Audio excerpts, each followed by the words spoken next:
Ladies and gentlemen, welcome to this WNYC and Apollo Theater production of Apollo Uptown Hall, MLK, Activism, and the Arts.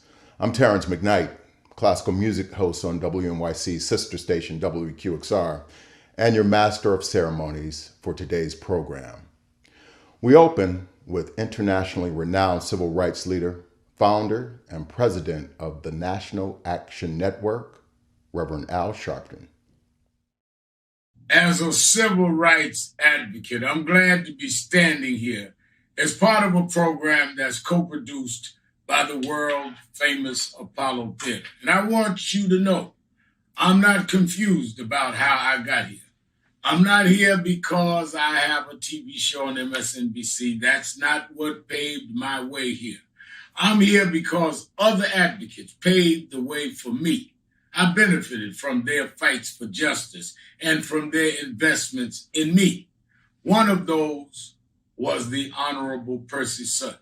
Decades ago, when the Apollo was closed and in danger of being torn down, Mr. Sutton and his friends bought and restored it. Mr. Sutton had been a civil rights attorney. He'd been Malcolm X's lawyer. And as a civil rights lawyer and a radio station owner, he restored the Apollo because he understood how the right kinds of entertainment could reverberate and help uplift and embolden us.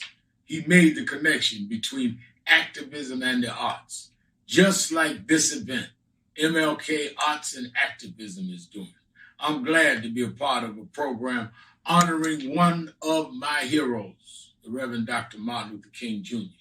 I got to meet Dr. King twice as a kid, but I connected with him throughout my life. Operation Breadbasket was founded by Dr. King and the Southern Christian Leadership Conference in 1962. And Reverend Jesse Jackson, one of Dr. King's lieutenants and one of my mentors, appointed me as the youth director of the New York City division of Operation Breadbasket when I was 13 years old in 1969. Decades later, I co-founded the National Action Network, or NAN, as we call it, and the Reverend Dr. Y.T. Walker, who once served as Dr. King's chief of staff, was NAN's first chairman of the board. We modeled NAN in the nonviolent and church-based tradition of Dr. King and the SCLC. Men like Y.T. Walker, Jesse Jackson, Percy Sutton, Bill Jones, James Brown, they didn't invest in me because I was an author or because I had a TV show. They didn't owe me nothing. They weren't seeking a return on their investment. I was a kid on welfare, being raised by a single mother in the projects in Brownsville. I couldn't give those men anything but respect and gratitude. They didn't invest in me because I was on the stage at the Apollo. I've been on stage at the Apollo because they invested in me. I have a new book out now. It's called Righteous Troublemakers, and its focus is on the people whose names you probably don't know, even though they made invaluable contributions in the struggle for justice. But this program, MLK Arts and Activism, is almost the opposite of my Righteous Troublemakers book. The program focuses on household names, people who had money and reputations to lose, but who were willing to risk losing money and fame because there was something in them that needed to stand against injustice. One of those people was another one of my mentors, a father figure to me, the godfather of soul, James Brown.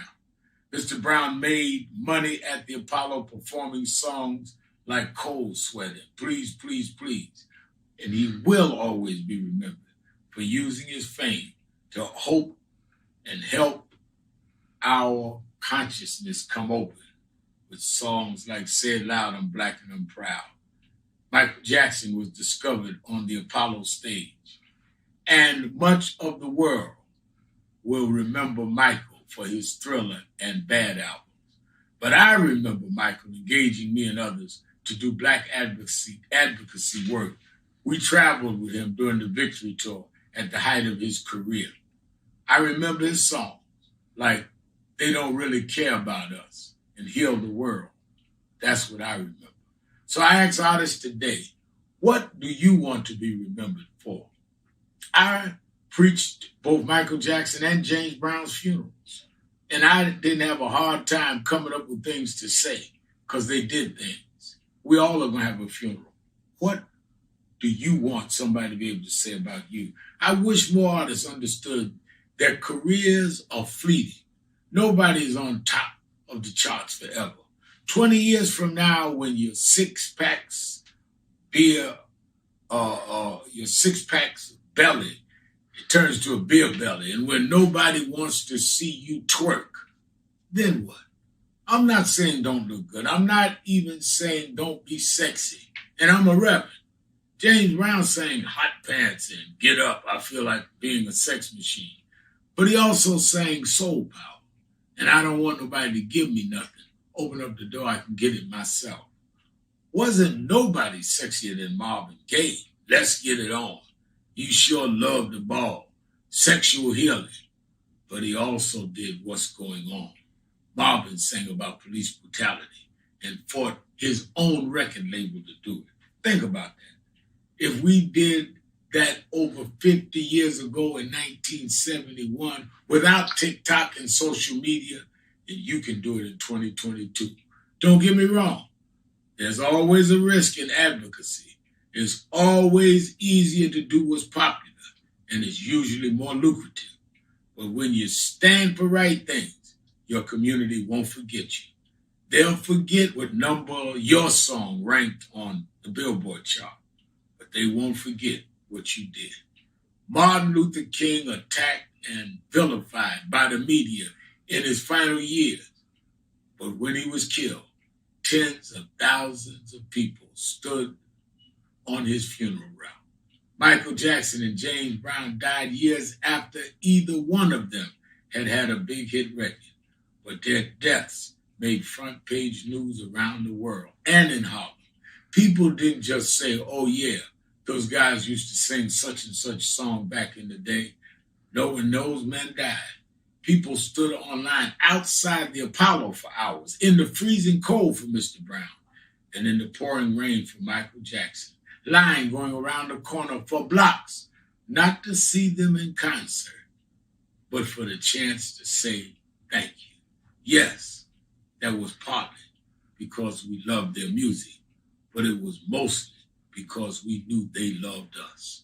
They took chances for us. They went against the grain for us. They went up against the powers that be because they knew there's a higher power that eventually we're all going to have to answer to. If you want to be average, just do what most folks do, conform. But this is a holiday for a man the whole world remembers because he wouldn't conform. We don't celebrate Martin Luther King Jr. because he was mainstream. We celebrate him because he changed the tide. And in doing so, he helped pave the way for me and for all of us. The president and CEO of the world-famous Apollo Theater, Janelle Procope. Thank you, Reverend Sharpton, not just for your words, but really for your support, your decades-long support of the Apollo, the Harlem community, and me. Greatly appreciated. You know, Reverend Sharpton spoke about the commitment to the community and doing the right thing. And when you do the right thing, you have the support of your community. And since our inception in 1934, the Apollo was one of the first theaters in the nation to be non-segregated. Non-segregated, not only on the stage, but in the audience. And since then, we continue to be a place of opportunity, a place that provides a platform for artists and activists from around the world. And it's synonymous with names like Harry Belafonte, Odetta, Nina Simone, John Lennon, and countless others. They all felt comfortable being at the Apollo and being on our stage. And we continue to welcome artists and activists. You know, in 1965, Reverend King sent a telegram to the leadership of the Apollo, thanking them for their work in support of the civil rights movement. We continue to do that. We continue our support and always will stay aligned with our work and the work of others in support of social justice. That's why we are proud for the 9th year to partner with WNYC and their team in celebration of Dr. King. I want to thank especially Brenda Williams Butts, who is the Senior Vice President of Diversity, Equity, and Inclusion at WNYC, and the entire WNYC team. They're wonderful. I also want to thank the March on Washington Film Festival. Through their work and that entire team, they've helped to enhance this program. I also want to thank the community, you, our audience, for supporting the Apollo and for your continued support. And I hope that you will support us as we continue to present programs like this one. And I want to say Happy New Year. Continue to be safe and be healthy and enjoy the show. From New York Public Radio's Race and Justice Unit, Jamie Floyd. At the end of 2021, we lost the trailblazing feminist social critic, poet, and author, as well as activist, Bell Hooks. She referenced Dr. Martin Luther King Jr. throughout her public and her private life. In 2002, Bell Hooks said of Dr. King, quote, "In strength to love, he speaks about standing in the shadows of fascism and the importance of protecting free speech relative to our democracy." It is at that intersection of creativity and dissidence that we find Dr. King, artists and athletes. Black bodies jumping from slave ships into the Atlantic Ocean, the enslaved in revolt, actions of the abolitionists, individual and collective opposition to Jim Crow and Black codes, organized civil disobedience, defiance amidst the threat of death, nonviolent protests, Black power. Evidence of creative maladjustment, the natural organic opposition to injustice, as Dr. King described it. Creative maladjustment is expressed through the speech of Frederick Douglass and lyrics of Billie Holiday, through the pen of Toni Morrison and the poetry of Langston Hughes. It's expressed through the publications of Ta-Nehisi Coates and Nicole Hannah-Jones. Creative maladjustment is expressed through the lens of Gordon Parks and Spike Lee, photographers of the civil rights movements, and Darnella Frazier, who recorded the video that proved that George Floyd was murdered. Through the musical careers of Prince and the bombast of the conscious hip hop artists, through the paintings of Jacob Lawrence, sculpture of Elizabeth Catlett, and the printmaking of Wadsworth Durrell and Afrocobra Collective. Creative maladjustment takes form in art, as it does in athletics. Curt Flood's fight for free agency, the raised fists of Smith and Carlos, Ali's jab, and his Vietnam protest, Mahmoud Abdul Rauf's national anthem stance, and Billie Jean King's demand for recognition and for better pay. Colin Kaepernick's protest of police brutality, taking a knee against racial inequality in these United States.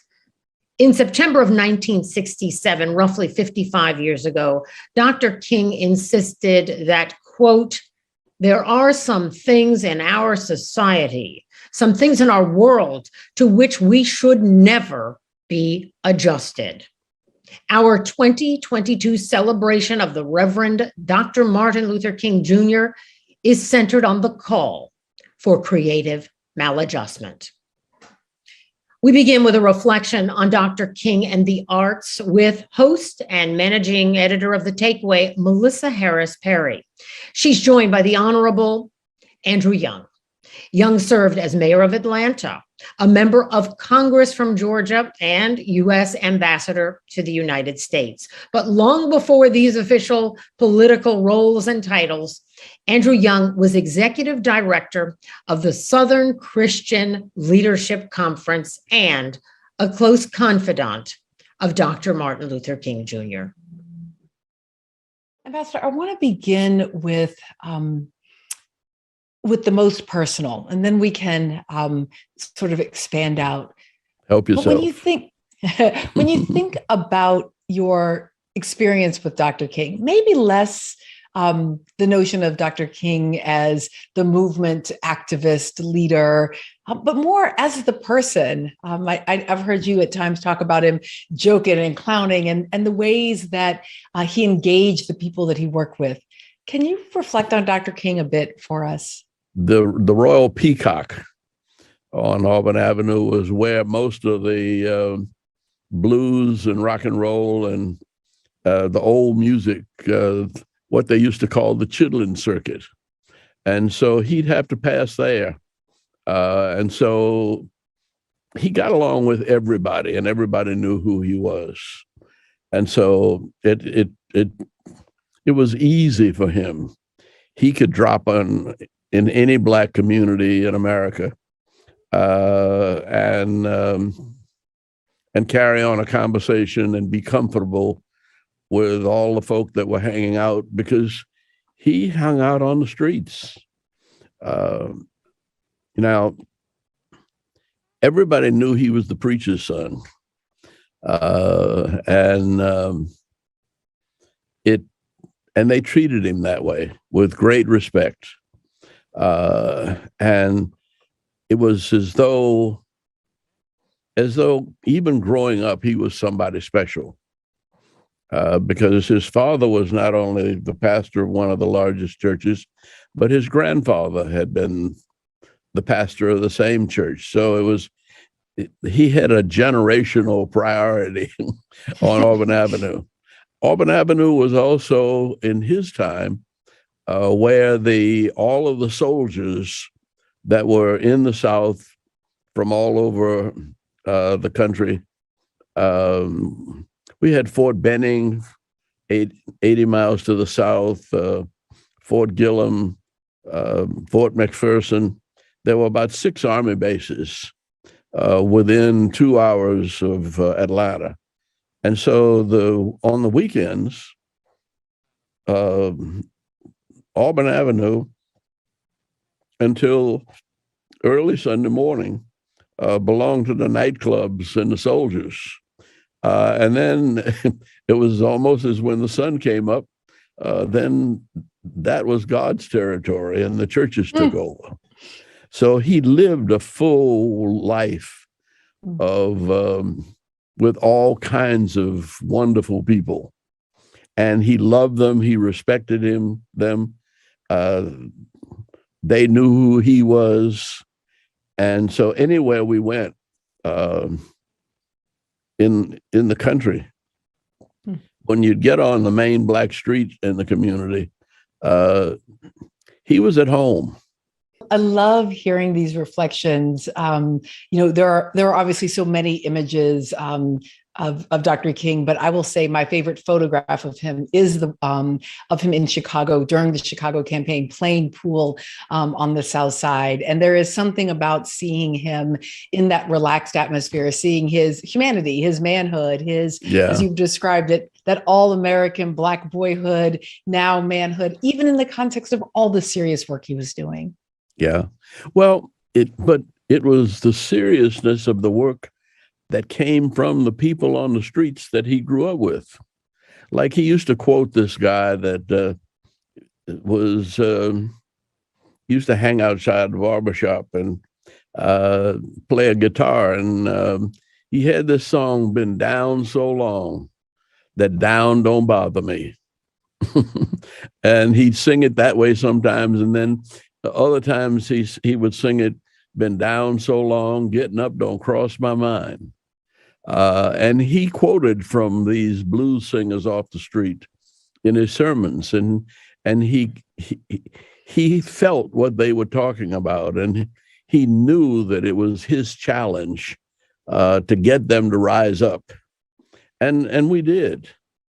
What you've just done, I think, is so critical by linking that blues aesthetic in the context of the movement. It's not just that the arts fueled the movement, but the movement was itself a kind of art, right? That it was a lyric, it was a composition, it was bringing together these parts and understanding that you had, maybe upper middle class students and you had, a 78-year-old fearless leader, right? Together in those moments. Because the movement, well, the only place we could meet was in the church. And before, usually the meeting started at 8:00. Well, that meant that the preachers got there at 8:00.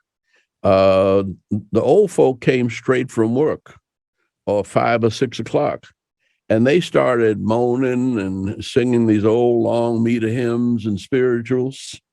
And they sort of carried on. They got the church warmed up.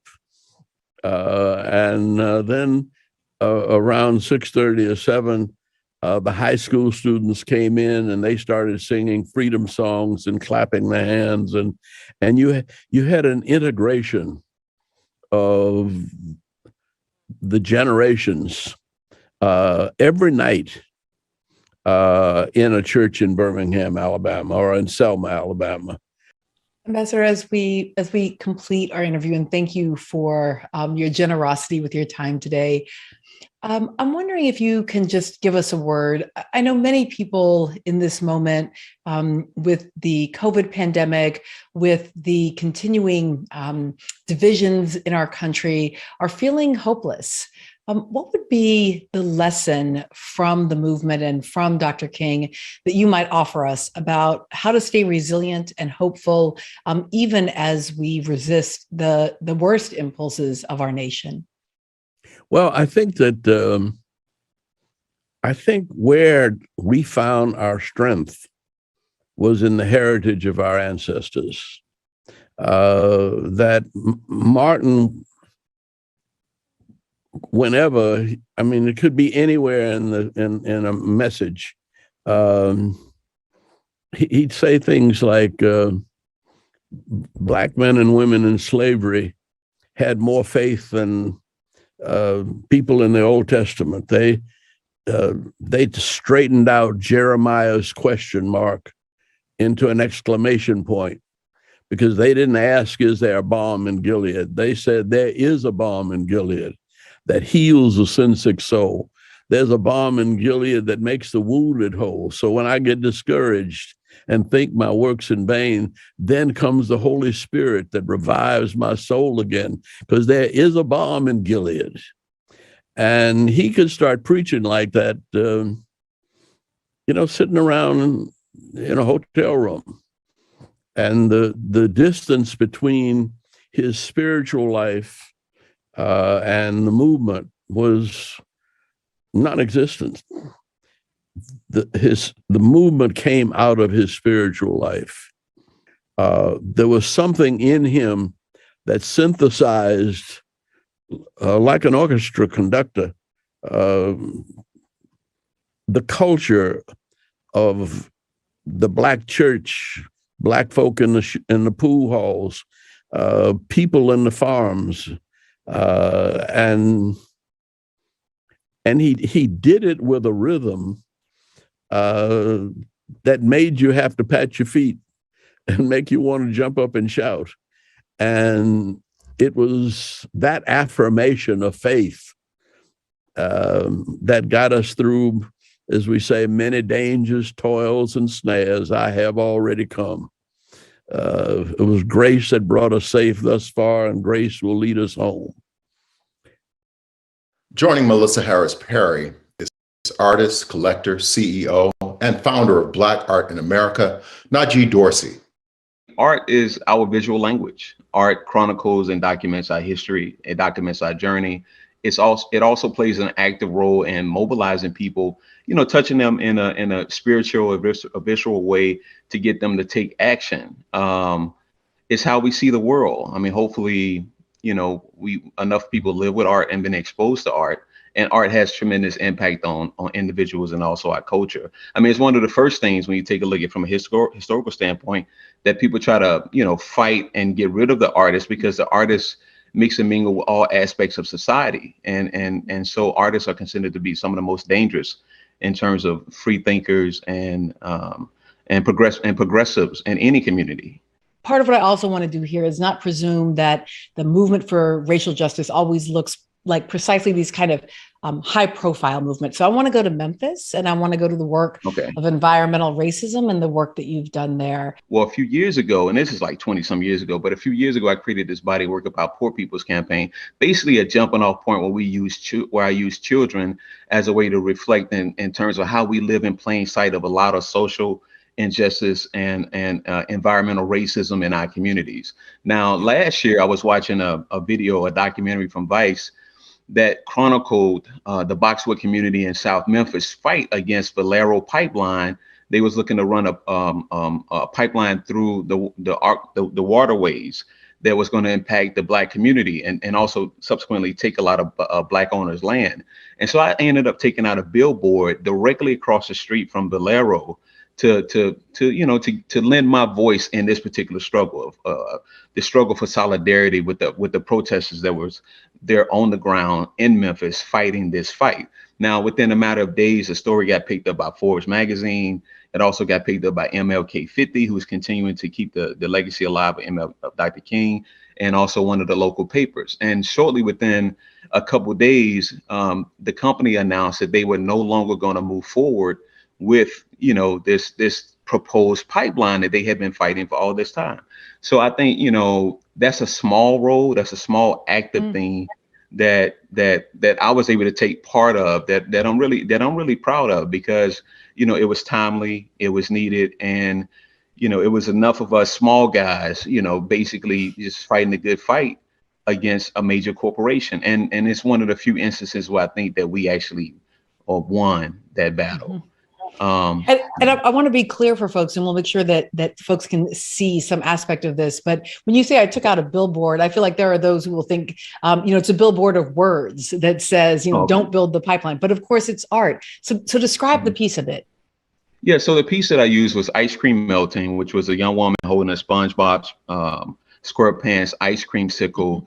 But in the background, there's an oil refinery. So it was in juxtaposition. The artwork was in juxtaposition to the actual oil refinery that's in Memphis, right off the interstate, across the street from this particular neighborhood.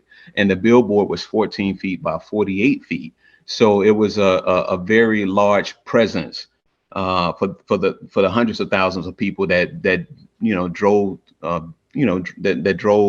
in Memphis on the interstate. Now, granted, this is literally less than 5 miles away from the Lorraine Hotel. It's in the tradition of what Dr. King was doing way back in the day when he went to go do the march for the sanitation workers during that time. So, we're following in that tradition. You drew our attention here to Memphis. And Right. Obviously, Memphis is where Dr. King is assassinated. It's also, when I think about the photography that came out of the Memphis sanitation workers' strikes, those placards, I am a man. Oh, yeah. Those are not art in the high art sense, and yet they also become part of the visual representation of our history, of our movement, and as you said, of the stories that have to be told. So do a little something for me here, and take your time, it's fine. Help me think about what counts as art, and maybe particularly what counts as Black art. Okay, so that's a very iconic image. I think it's about Bill Withers. When I think of that statement, I am a man, I actually got a piece of art in my collection that speaks to that by George Hunt, who was from Memphis. These are the things that, that speaks to us. Like, I think art can be so many different things. It's not necessarily only a painting, but it's a way of thinking, and it's a way of seeing the world. Maybe it's something that empowers us. And I think that's become a cultural icon. I am a man. It's a bold and beautiful statement. What is art? Art for me is everything from the paintings, the music, to the food, to the time that we spend with each other. I think to even giving thought and being purposeful in our social media engagement. For me, I live an art-filled life. The art, the work that's on the wall. So it could be a quilt, it could be a poem. No, it's so many different things. It's a real pleasure to be joined by the Apollo Theater's Senior Director of Programming, Leatrice Elsie. Thank you, Terrence. It is so good to see you, brother. It's been way too long. I'm so pleased to be here to represent the programming teams at the Apollo, WNYC, and the March on Washington Film Festival, because we believe in the importance and the power of art. And Terrence, you're an artist. I've heard you perform, so I know that you agree and co-sign to this. Oh, absolutely. I've been a performer most of my life. And since 2009, I've been a host here at WQXR, New York's classical music station, sister station to WNYC. And right now I'm writing a book. It's called Concert Black. And it's about the accomplishments of Black artists in the industry with such a long history of segregation. And so when you consider creators like Duke Ellington and Mary Lou Williams, you realize that the lack of diversity in classical music isn't about the lack of Black talent. It's more about the fear of real integration. But music is a universal language. It wants to bring people together. That's why we love it so much. That is why we love it so much. That is so true. And you know, Terrence, since 1934, the Apollo has hosted a deep array of genres and expressions. And that tradition continues this season. One of our upcoming productions is The Gathering, a collective sonic ring shout, where we partner with the American Composers Orchestra and the National Black Theater to present an evening of advocacy, urgency, and healing through an array of artistic lenses. And so it's really fitting to share a sneak peek of The Gathering during this particular event, MLK Arts and Activism. So the piece that we've selected is a protest piece of sorts. It's from Joel Thompson's Horatio, 7 Last Words of the Unarmed. And this piece is really special because it honors unarmed Black men who've been killed by police and others. Yeah. So you're about to see The Gathering Quartet, directed by Gregory Hopkins, performing the Amadou Diallo suite from The Gathering, a collective sonic ring shout. I'm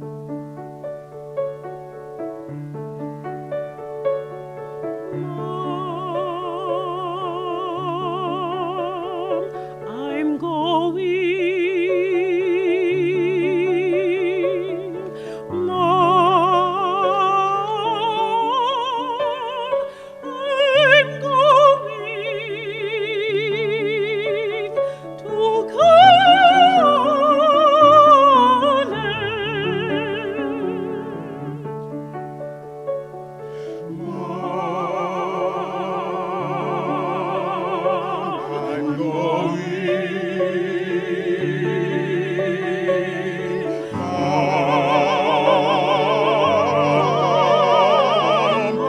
I'm going to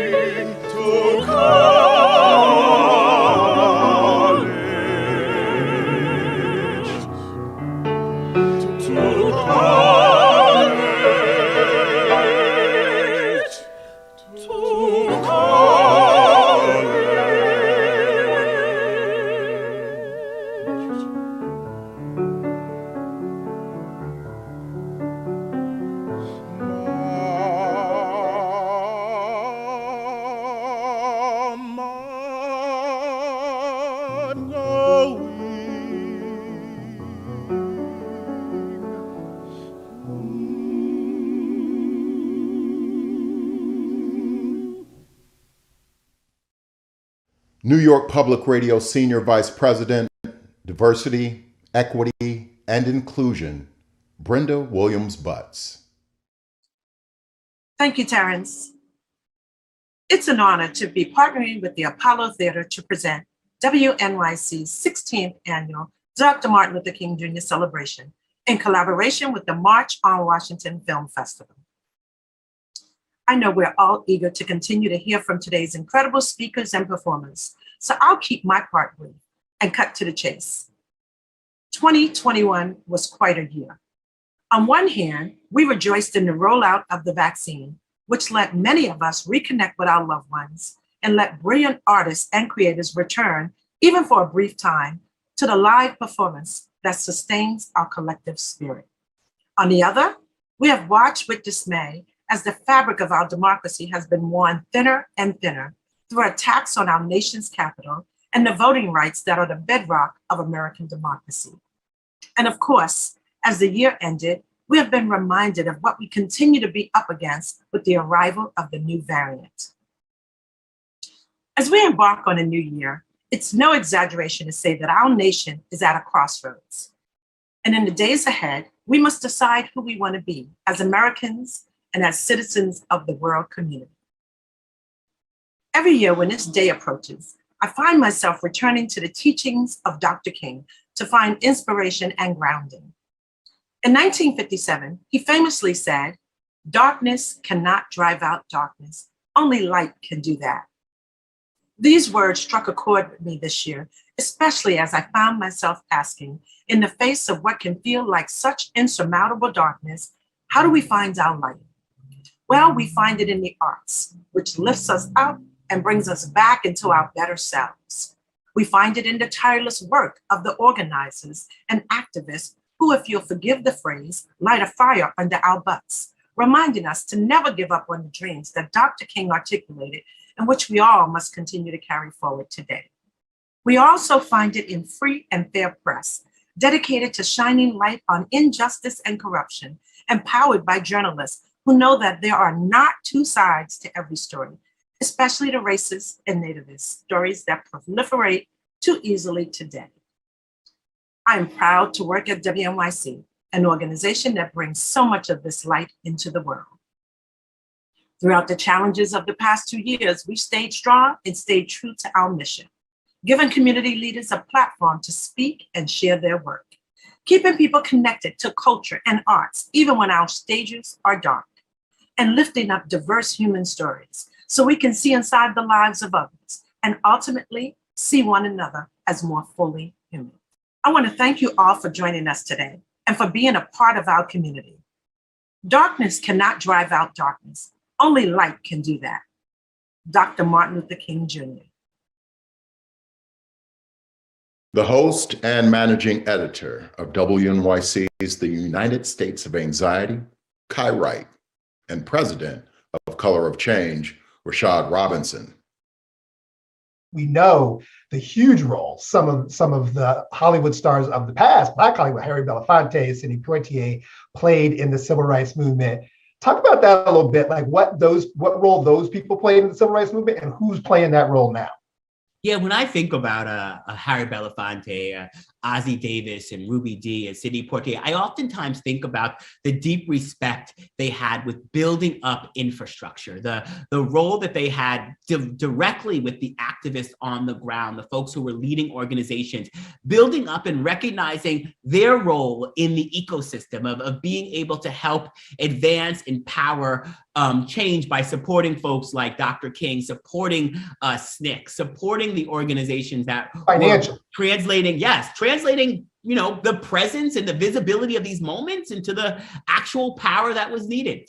And, there are so many, I think, current activists. When we talk about the Change Hollywood effort, that effort would not have gotten off the ground without a deep collaboration with Michael B. Jordan and Outlier Productions, who was our partner as we launched it. I think about so much of the work we've done in Hollywood being in deep partnership with folks like Ava DuVernay. I think about some of the early work in writers' rooms being sort of brought in by folks like Mara Brackett-Keel. I think about sort of the ongoing way that activists like Kerry Washington, activist actors like Kerry Washington and Tracy Ellis Ross and Kendrick Sampson and so many others have been able to not just support us at Color of Change, but so many of the other leading movement organizations and being able to help us reach more people using their narrative infrastructure to help elevate our demands and bring more people in. I think about the work we've done, with folks like Common and others, and all of that I think is incredibly important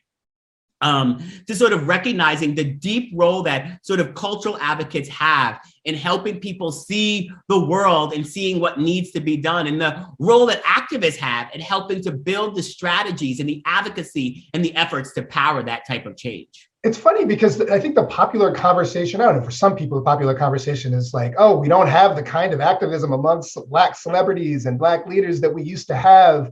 And that there's this nostalgia for it. But even and I admit, I'm guilty a little of that thinking myself, but even just hearing you tick through those names and thinking about it, it's actually quite a robust moment. We have to build the infrastructure, build the platforms that allow people to be part of these efforts, and then also give people the pathways to be powerful on these issues. And part of what we've tried to do with Change Hollywood is not just say that the industry has to change, but to actually put forward sort of 5 clear demands, and under those actually hold the industry accountable. And so what we've done is we've pushed studios, and we've pushed agencies, and we've pushed those inside of Hollywood to actually commit to these roadmaps, to this roadmap of change. And this roadmap actually gives folks who say Black Lives Matter a clear pathway to start actually moving towards making that a reality. Because far too often we get a lot of words. And what our goal at Color of Change is to constantly move people from words to action, to move people beyond statements into actually doing something that's real and clear, and then to put the mechanisms in place to evaluate it. Otherwise, it's all talk and it doesn't actually get us anywhere. And, part of, I think, how the world will look 5, 10, 15, 20 years from now is not just sort of our hopes and dreams, because that wasn't what we should take away from the 60s and the 70s and civil rights movement. What we should take away was the deep level of work and strategy and effort in making those dreams, in making that vision, and making those demands actually possible, in translating what we talk about at Color of Change as presence and visibility into power. And power is the ability to change the rules. And sometimes those are the written rules of policy, and sometimes those are the unwritten rules of culture. But always the work to change the rules gets us to a place where we can look back and see what we've actually accomplished. Rashad, thanks so much for this time. Thanks for having me. And I'll toss it now to my colleague, Jamie Floyd. Thank you so much, Kai. And now I am joined by Garrett McQueen, executive producer and co-host of the Triloquy podcast and president of Trillworks Media. Garrett works at the intersection of race and classical music.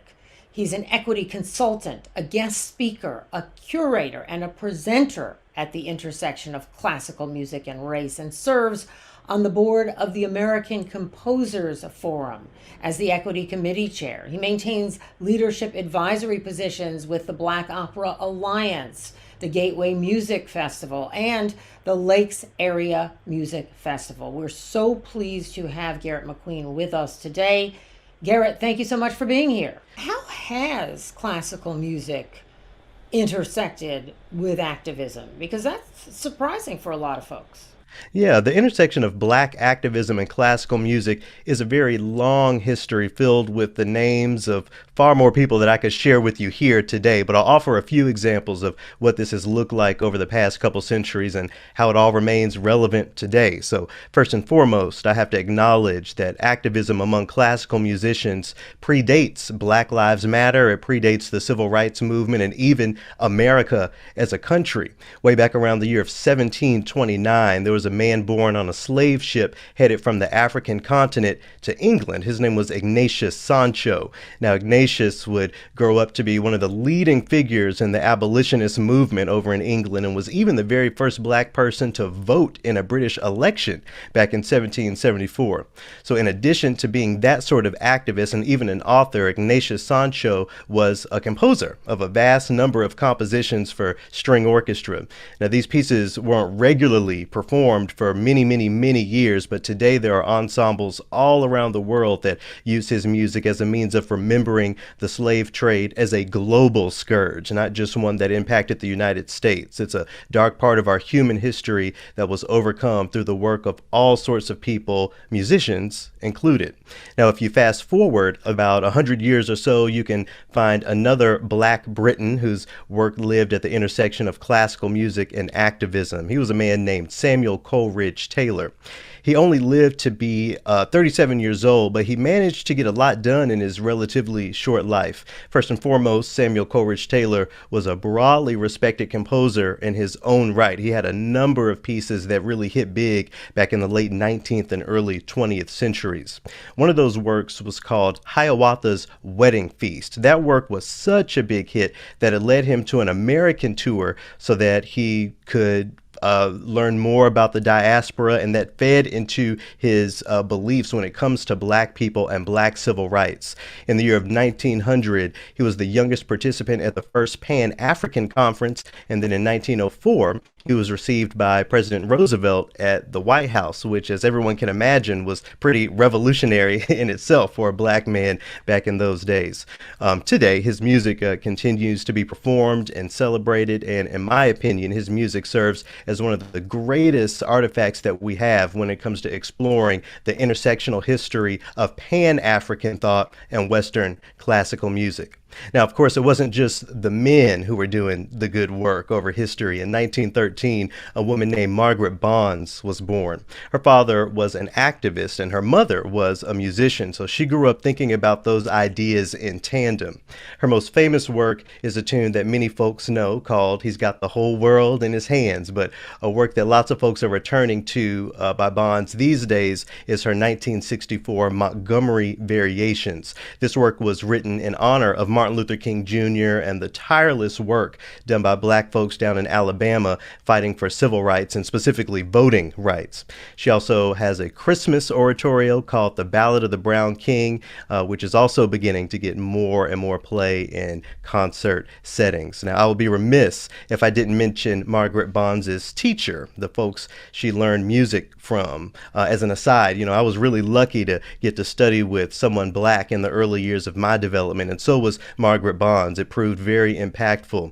As a high school student, Margaret Bonds studied piano and composition with two black musicians, in fact, a man named William Levy Dawson and a black woman named Florence Price. So I'd like to share a short excerpt from a holiday show that I produced for Kwanzaa back in 2020 to give everyone a taste of her music. This excerpt features a bit of Florence Price's single movement piano concerto as performed by the Chicago Sinfonietta featuring pianist Karen Walwyn.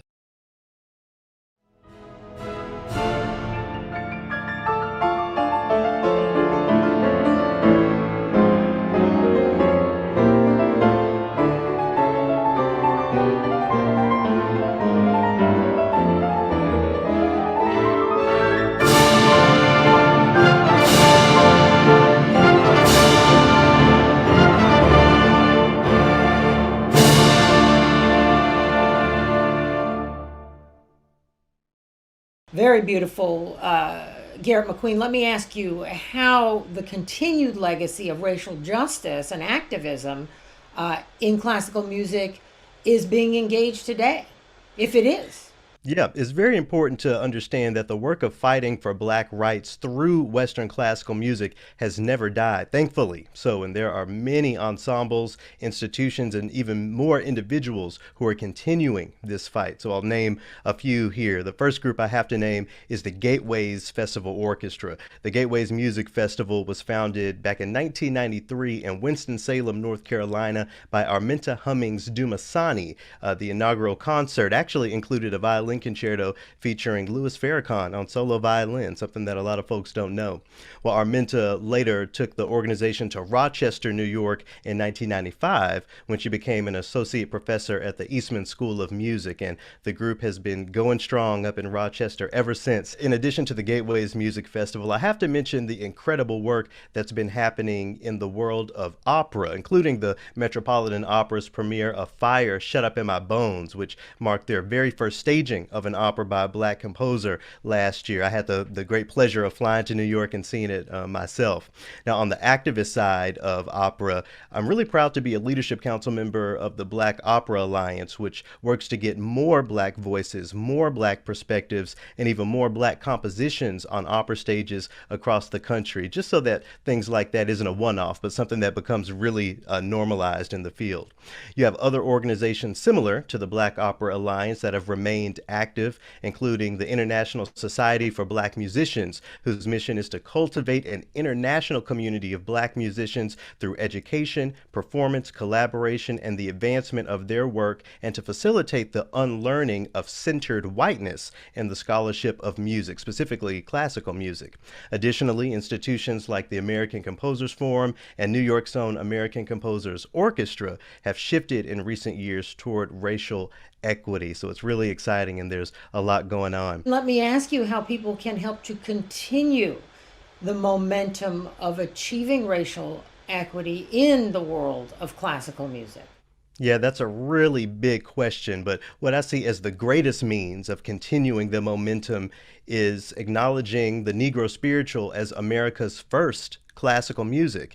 We have to understand that with the exception of musical traditions codified by indigenous people, there's really nothing more musically American than the spiritual. So as the spiritual evolved over the generations, it was separated from the musical traditions codified by folks who were not Black and in turn deemed as something different than classical music. But I believe that we all have to reconsider Black music in all of its iterations since the spiritual as something classical. Not only will this inspire more Black activism from more of our communities, but it'll also transform the genre of so-called classical music, as I like to say, into something that reflects more of who we are as a human race today and in the future. WNYC host Brian Lehrer and celebrated author Jacqueline Woodson. I think it's accurate to say we live in a time of activism for social justice, for racial justice, that's probably greater than anything since Martin Luther King's day, since the 1960s. Is it influencing either what you read or what you write in the last couple of years? It's definitely made me think harder about the stories I want to read. I want to read stuff where people have something to say. I've never been engaged with stories where there's a whole lot of navel gazing anyway, but I am much more intentional about what I read. I feel like my time is shorter too, but in terms of my own writing, I've always been committed to social justice. So that hasn't changed so much. It's always been the challenge of finding the right language, finding the love language that people can hear. And I think now more than ever, there's so much noise, right? There's so much outside noise. And there's also the pushback against that love language and that pushback against social justice. So I do find myself being much more thoughtful and intentional about how I'm telling stories. And again, like I said, what I'm reading.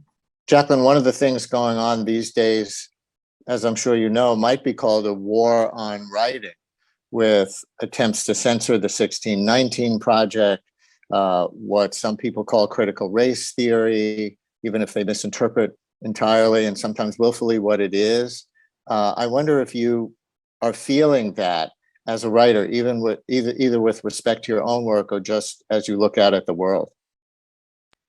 It's such a great question. I mean, first and foremost, I have to give my flowers to Nicole Hannah-Jones, who's holding down the fort on so much of the pushback and hatred she's getting for telling the truth. And I think that I have seen, I'm censored in a lot of places. And one thing I think about is, if I was growing up today, would I have gotten all of the class learning I got about Martin Luther King Jr., right? Because people would say this is something that we don't want taught in our classrooms because it might make our white kids feel bad. And that's what the dialogue is, right? That's what the argument is. So books like The Story of Ruby Bridges are being struck from reading lists. Brown Girl Dreaming has been challenged.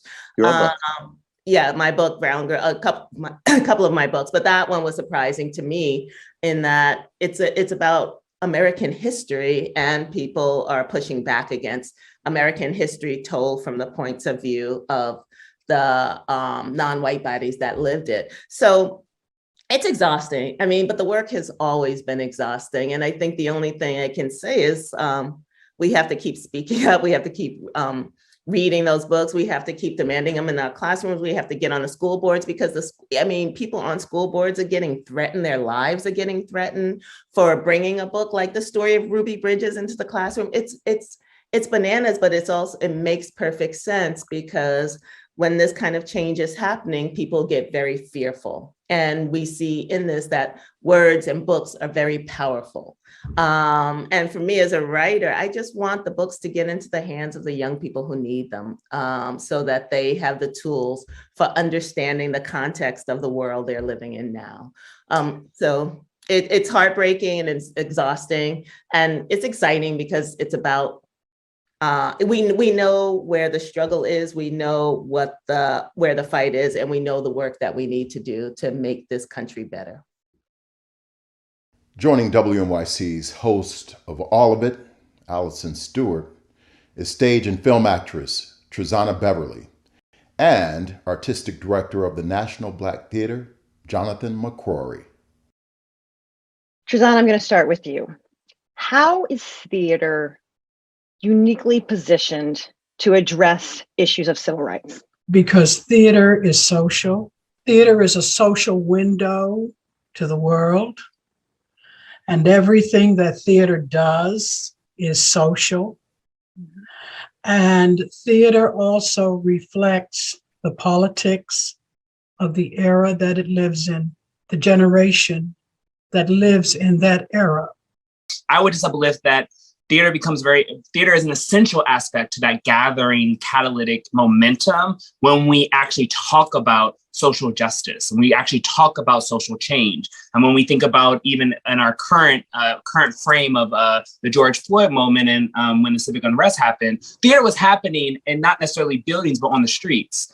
The way in which people were expressing themselves and creating creative ways of letting us know how how that situation was living inside their bodies and creating communal gatherings outdoors. I think that is another way in which we can look at theater that's not so formalized. Sometimes we take the Western gaze of theater as the way in which we should be leaning forward. And I think the indigenous aspect of it, which is sometimes not in that formal space of a theatrical proscenium or in a theatrical home, is equally as important as the latter. Trezana, I'm going to brag on you for a moment. For people who don't know, that you were the first African-American actress to win Best Actress Tony for Colored Girls in the late 70s. I think I may have seen it because I'm pretty sure my mom and dad and I went to see it 2 or 3 times, grew up in the area. Yes. So it is a pleasure and an honor to speak with you. Thank you. What did you think when you first read that play? Well,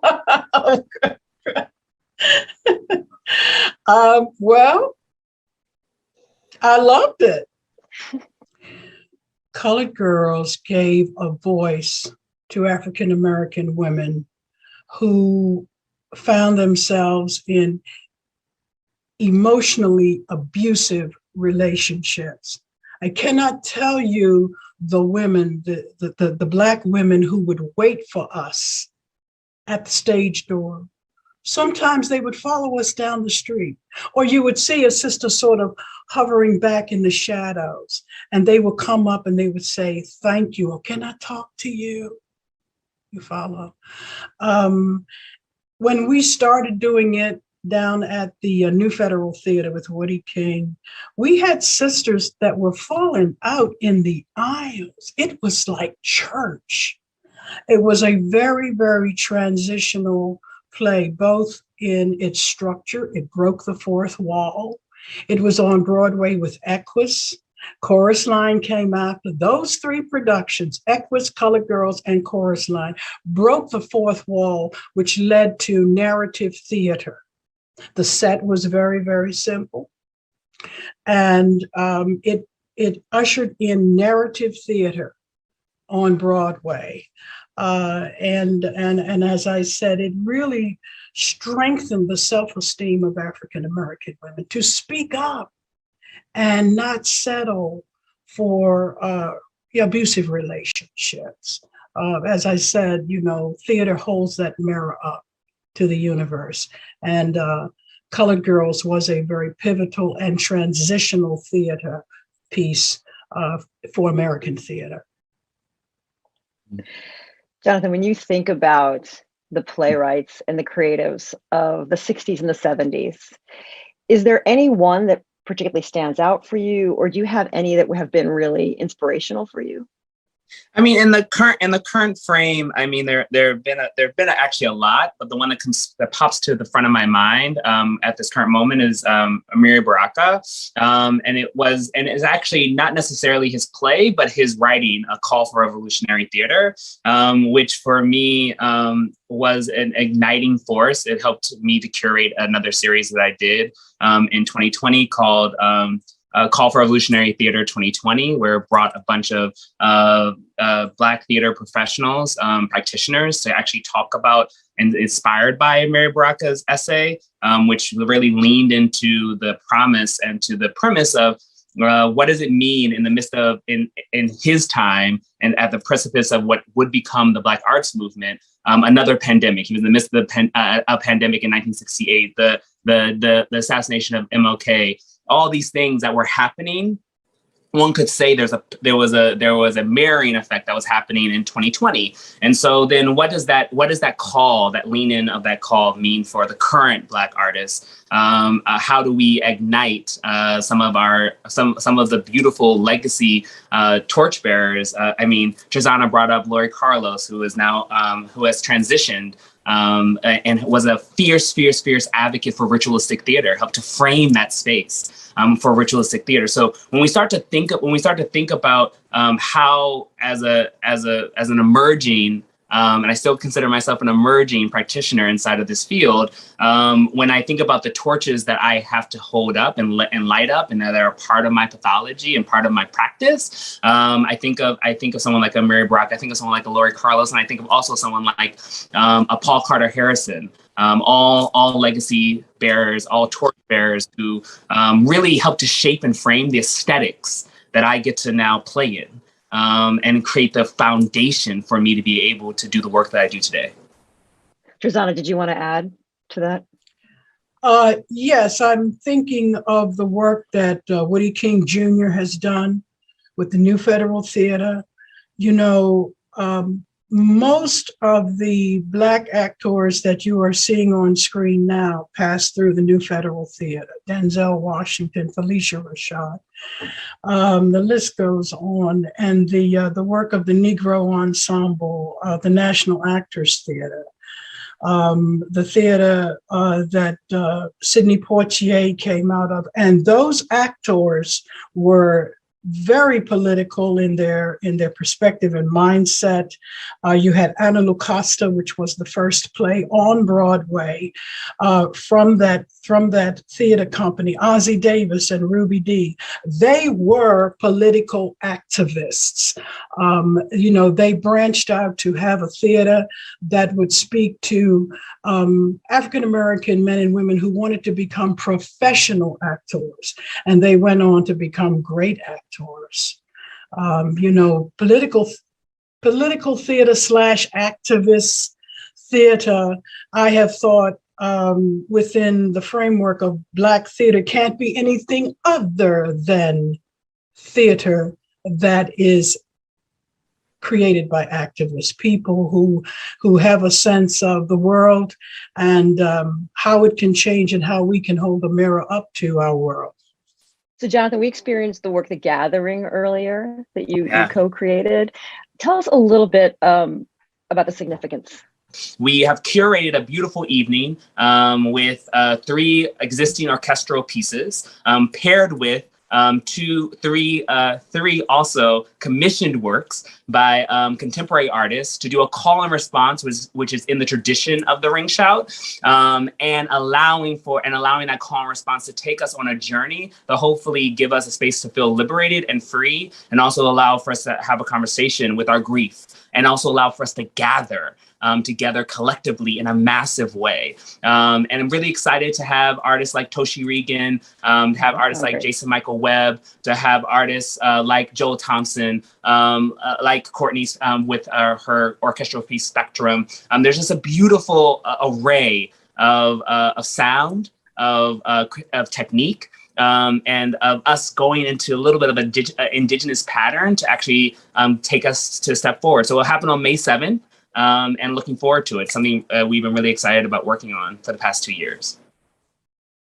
March on Washington Film Festival Artistic Director, Isa Sarah Bay. Acknowledging the source of all life and giving honor to the 7 directions, north, south, east, west, above, below, and within, and to the circle of life of African ancestred people, those who've gone on before, those living, and those yet to be born. Because they were, we are. Because we are, they will be. This year's Apollo Theater Uptown Hall remembers those artists and athletes whose lives and careers provided guidance and inspiration to the movement. The March on Washington Film Festival has regularly recognized not just the talent and creativity of many artists, athletes, and activists, but also their courage in breaking barriers, defying racism, and risking their careers, lives, and liberty to elevate the cause of freedom. This year is the March on Washington Film Festival's 10th anniversary.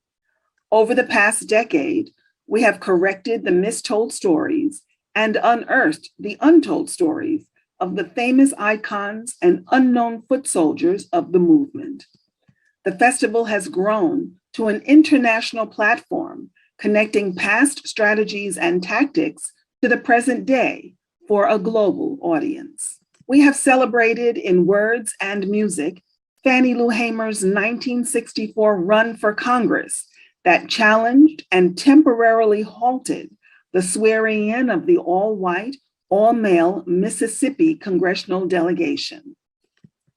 We sat with the Honorable Attorney General Eric Holder as he listened to Sarah Collins Rudolph describe the pain she still feels after surviving the 16th Street Baptist Church bombing in 1963, which took the lives of her sister and 3 of her friends. She was the 5th little girl in that church basement, and there is still no compensation for victims of civil rights domestic terror in this country. But just last month, we rejoiced with Claudette Colvin when her 1955 juvenile arrest record for refusing to give up her seat on a Montgomery bus was expunged, proving that the arc of the moral universe is indeed long and bends toward justice. Ta-Nehisi Coates, Isabel Wilkerson, John Lewis, Sonia Sanchez, Amanda Gorman, and Nicole Hannah-Jones are among the list of presenters who have attended past festivals to tell our stories. You can too. Visit www.mowff.org for details on the many events we have planned for this, our 10th anniversary year. And now, enjoy the rest of the commemoration and march on. We welcome the return of Jamie Floyd, this time joined by sports curator at Smithsonian National Museum of African American History and Culture, Dr. Damian Thomas. So we want to look at the long arc, the long moral arc of activism in sports, history, art today. And as I understand it through studying your work, the government, the US government actually used sports as they used other forms of art, jazz, for example, as an instrument of quote unquote effective propaganda. Can you speak to that? Sure. I wrote a book called Globetrotting, African American Athletes in Cold War Politics. And what I do in that book is I look at the central role of US segregation and its negative impact on US foreign policy during the Cold War, the period from the late 1940s through the mid to late 1960s. That's the period that I cover. And by 1949, half of Soviet anti-American propaganda was about US race relations.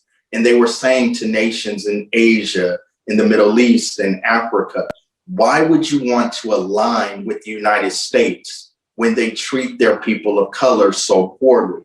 And so in response to that, the US State Department began to send prosperous African Americans abroad to try to counteract the notion that the American dream wasn't available to African Americans. And so they sent a number of jazz musicians, they sent a number of athletes on these goodwill tours.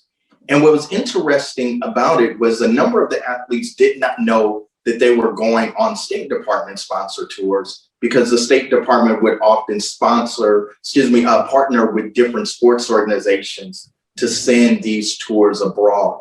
And so the US government hoped that by sending these men and women abroad, they would counteract notions of racial inequality. But what happened in this program is that these programs couldn't compete with the images of the violence from Little Rock, from Montgomery, in other places. So ultimately, the US had to change.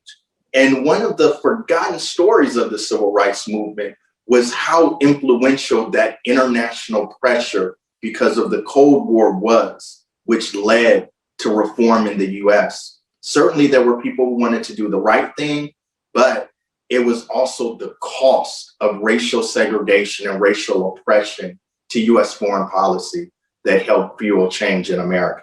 Is there a timeline that we can see as we walk through the history of athletes in this country and their activism? Sure. You know, every generation has its own fight and its own way of engaging with racial oppression. If we think back to the era of Jack Johnson, this is also the era when there are a number of lynchings of African Americans as well. And we have to remember that the majority of African Americans who were lynched because they were economically prosperous. They refused to be pushed off of their land. They refused to sell cheaply. And so their towns and their businesses were burned and they were often murdered. For African Americans of that generation, Jack Johnson, who flaunted his wealth and his fame, was a symbol of fearlessness. He was a symbol of somebody who was not going to be cowed and swayed because of the threats that came against him. And so he's a symbol that we are going to stand, we're going to fight, and we are going to be here. And so for the next generation of athletes, you get Joe Louis and Jesse Owens. And that's a generation where they are trying to figure out how to navigate racism through good behavior, through appealing to the hearts and minds of white America. And it's based on this idea, can you achieve success and equality by being deferential, by being a good citizen, by being someone who is not confrontational around the race question in hopes that you would change the hearts and minds of white America? So in some ways, that generation believed it was their burden to change white perceptions of African Americans. And then you get the generation of the civil rights movement, who then rejects that idea and says, no, what we have to do is confront racism. We have to confront the laws. We have to confront these notions of inequality, and we have to stand up to them. Athletes like Tommy Smith and John Carlos, athletes like Jim Brown and Muhammad Ali are confronting the system. Then by the late 60s, the doors of confrontation sort of closed with the white backlash. And then we enter the era of Michael Jordan. And I think this is an important era, thinking about the post-civil rights generation. Their charge is not to protest, but it's rather to achieve. How do we take advantage of all of these opportunities that were created by the civil rights movement? How do we walk in these halls of education and the best colleges that have been opened? How do we walk into corporate America, Xerox and IBM, and achieve? And so that generation is trying to figure out, how can we best use the increased opportunities that we gained out of the civil rights movement? And so Michael Jordan and Magic Johnson and others really are creating an economic path and an economic kind of empowerment that becomes really important, particularly for this current generation. Many times when we look at LeBron James and the other athletes today, we see a clear line back to Jim Brown, to Muhammad Ali and others. But we also have to see that line from Michael Jordan, because while many of the athletes in the 60s and 70s were persecuted because of their involvement, these athletes today have created a system where they can be politically active and it doesn't cost them economically because they've created these independent streams of income. And so I think both are crucial. The activism from the 1960s and the economic advancement from the 1980s and 90s. We see both of them evident in this current generation. And so that's how I see this evolution of athletes and their social role and function. But then is Colin Kaepernick at the end of that timeline? Is he a turning point to the next generation? Where do you see him fitting into that timeline? Certainly, Colin Kaepernick is about this new generation, which gets economic empowerment and also gets politically active and engaged. Colin Kaepernick lost a lot of money because of his inability to gain another NFL contract. But he's also been able to create alternative streams of income. He's also been able to kind of take his activism and not suffer as much as he would have in the past. So Colin is the athlete that really brings this moment to the fore, particularly for football players. And he's really the guy who says, look, we can't stand by and think that our presence and play on the field is disconnected from what's going on in America. Do you find in your work at the museum that people have a very in-depth understanding of Dr. King and his work, his legacy? Or do you find, if you encounter people talking about Dr. King at all in your work, that it is lacking in this time? I think, unfortunately in society, we have allowed Dr. King to be deduced to the I have a dream speech, which is a very powerful speech where he's reimagining American society. But Dr. King was a political theorist. He was a man of action. People often think of nonviolent direct action as being passive, but it's actually very active. And what you're doing is confronting the system and saying, you want us to be out of these spaces, but we're going to be here and we're going to occupy them.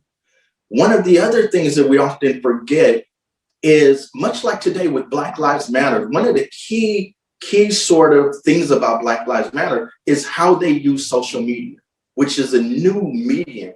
And Dr. King was masterful at using television. And those moments of the water hoses and the police dogs and the protesters being beat weren't moments that just happened. Dr. King went places where he knew that he could provoke the sheriff or provoke the mayor so that he could get these images that would be shown all across the nation on news and all across the world.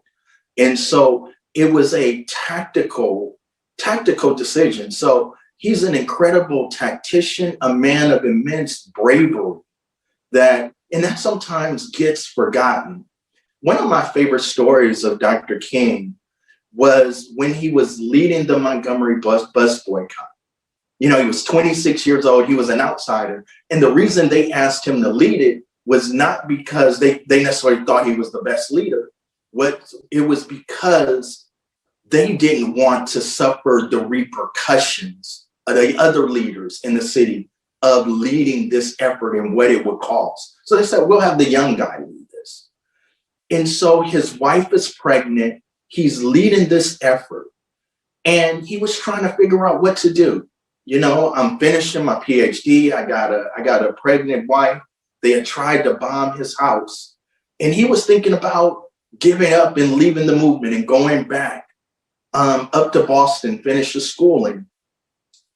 And he got a threat, a phone call, and he didn't know what to do. And he said he heard a voice from God. He heard the voice of God say to him at midnight in the kitchen, Martin, stand for justice, stand for truth. And from that moment forward, he continued to fight. even though he received numerous death threats, even when he had so many opportunities to leave the movement and say, I've done enough. He could have went to any university and taught. He could have joined any church and just been a pastor. But despite all of the threats and all of the hardship, he's someone who continued to dedicate his life to social justice, knowing that he was going to be killed. And I think we have to remember that about him. I can't think of a better way to finish our conversation than with that memory of Dr. King and that admonition to remember his legacy and his work and the full measure of it. Damian Thomas is the curator at the Smithsonian National Museum of African American History and Culture for sports there, and also a published author and obviously a wonderful speaker. And we thank you so much, Dr. Thomas, for spending a bit of your time with us today. It is a pleasure, and thank you so much. We're joined by the Apollo's Director of Community Programs, Ade Williams. The forefathers of hip hop, the last poets, first united over at Marcus Garvey Park, just a few blocks away from the Apollo Theater, and were performing on our stage not much later. That may have been the beginning of the Apollo's connection to message-oriented hip hop. But no matter how it started, that connection runs as deep as the pantheon of artists from that subgenre who have blessed mics on our stage, ranging from Public Enemy, Common, Queen Latifah, Immortal Technique, Talib Kweli, Mumu Fresh, and I could go on and on and on. We celebrate our new season by continuing in that tradition. And speaking of tradition, we are presenting you with an artist whose father and whose grandfather both performed on the Apollo Theater stage. When reviewing the song you're about to hear, WNYC Soundcheck wrote, Jay Swiss weaves a dizzying web of references and allusions to great African Americans in many fields as a way of demanding equal recognition for Black culture. We are closing out Apollo Uptown Hall, MLK, Activism, and the Arts by presenting the skills of Jay Swiss.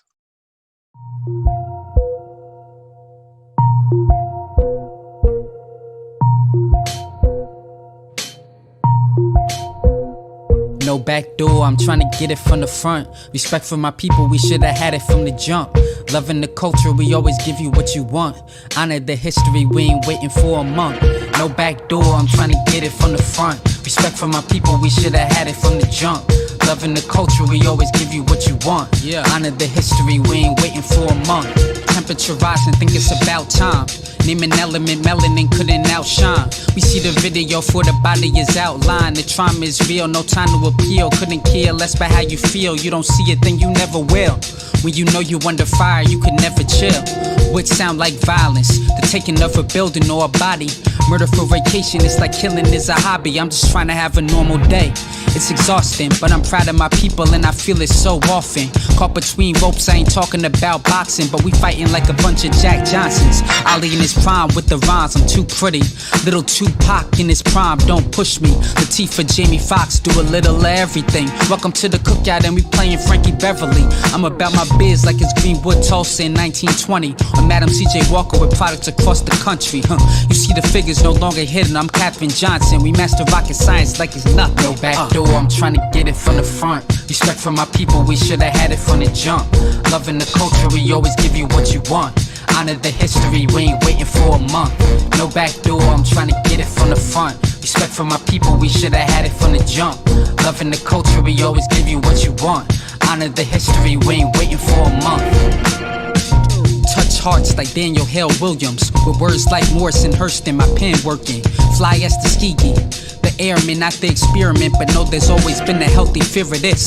If Hove handled the rock like Van Exel, I coach the team like McClendon on the fast break. 10 states repeating before wouldn't. This time around there be no overlooking, like you better not. Coretta Scott or Betty Shabazz can't get this in class, no, but you gon' get it in rap. It's like how are you and Spelman mixed with Grambling State. Academics and athletics and forever great. You see the legacy, we all enjoy it on a daily basis, even if we don't truly recognize the depth of greatness. Since day one and it's infinite, from style to culture to product, we infinite. Nothing move without us. Control traffic like Garrett Morgan. If Earth was a person and black folk is a vital organ, that means you play us, then you play yourself. Think about it, check the history. You ever start to doubt it, let us breathe.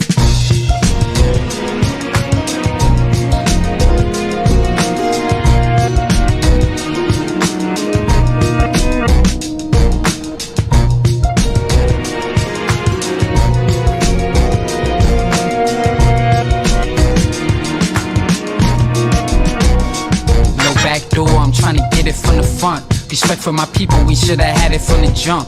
Loving the culture, we always give you what you want. Honor the history, we ain't waiting for a month. No back door, I'm trying to get it from the front. Respect for my people, we should have had it from the jump. Loving the culture, we always give you what you want.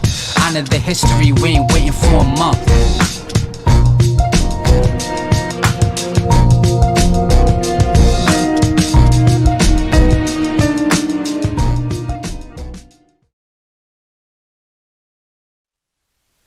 Free at last, free at last. Thank God Almighty, I'm free at last. Free at last, free at last. Thank God Almighty, I'm free at last. Free at last, free at last. Thank God Almighty, I'm free at last. Free at last, free at last. Thank God Almighty, I'm free at last. This is the year of Jubilee. Thank God Almighty, I'm free at last. When my Lord set his people free.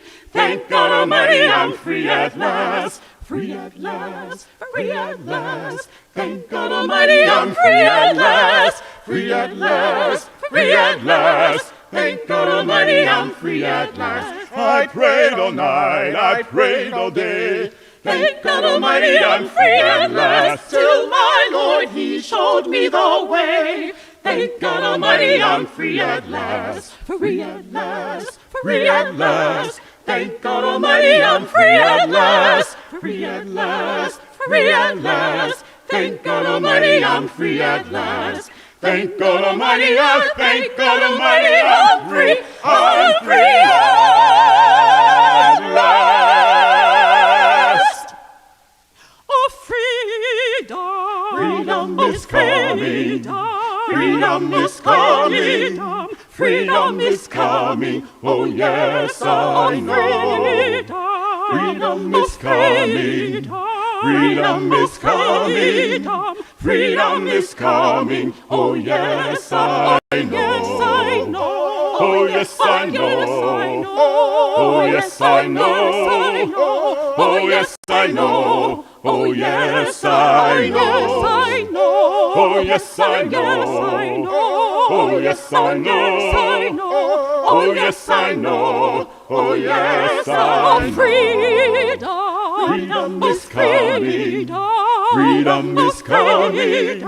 Freedom is coming. Oh, yes, I know. Freedom is coming. Freedom is coming. Freedom is coming. Oh, yes, I know.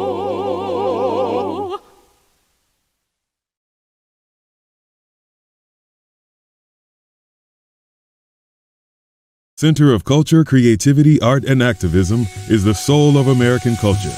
The world-famous Apollo has been a beacon of Black cultural expression for 88 years. More than just a theater, its famous stages are central to our history, having presented the most preeminent artists and thinkers of our time. As a presenter and a commissioner, the Apollo is one of the most iconic nonprofit performing arts centers in the world.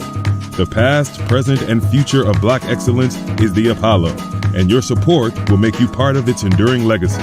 Become a member or make a donation today.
reality. It's your chance, it's your time to see your name in lights.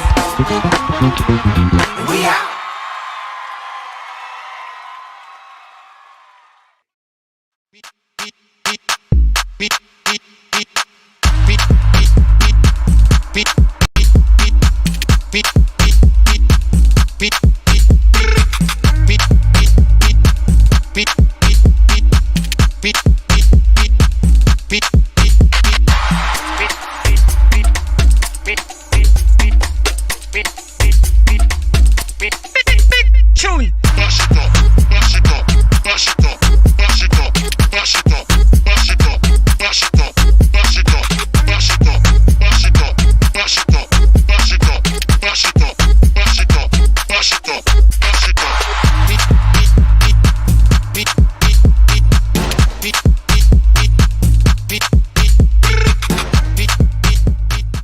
At the center of culture, creativity, art, and activism is the soul of American culture.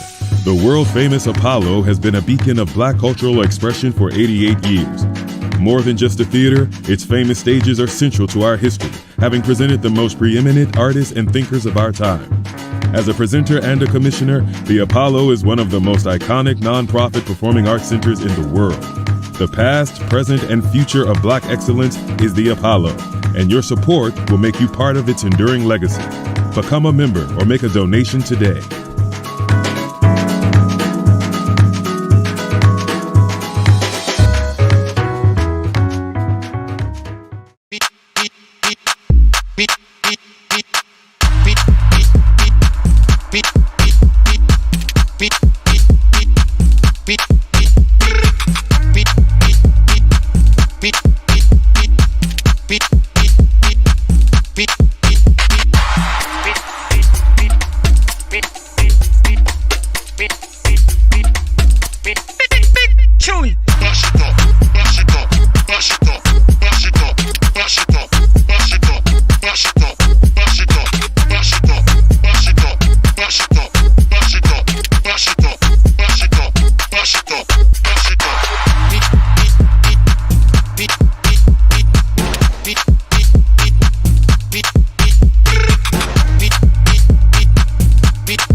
Welcome to Apollo.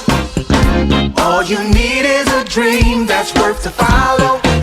Let's do it today, don't wait for tomorrow. At the Apollo, make it a reality. It's your chance, it's your time to see your name in lights. Welcome to Apollo. All you need is a dream that's worth to follow. Let's do it today, don't wait for tomorrow. At the Apollo, make it a reality. It's your chance, it's your time to see your name in lights.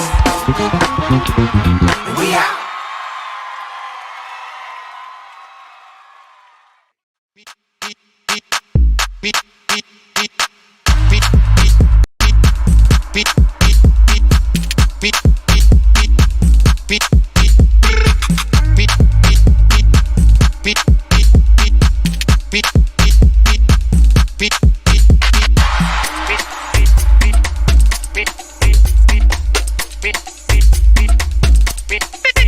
Tune.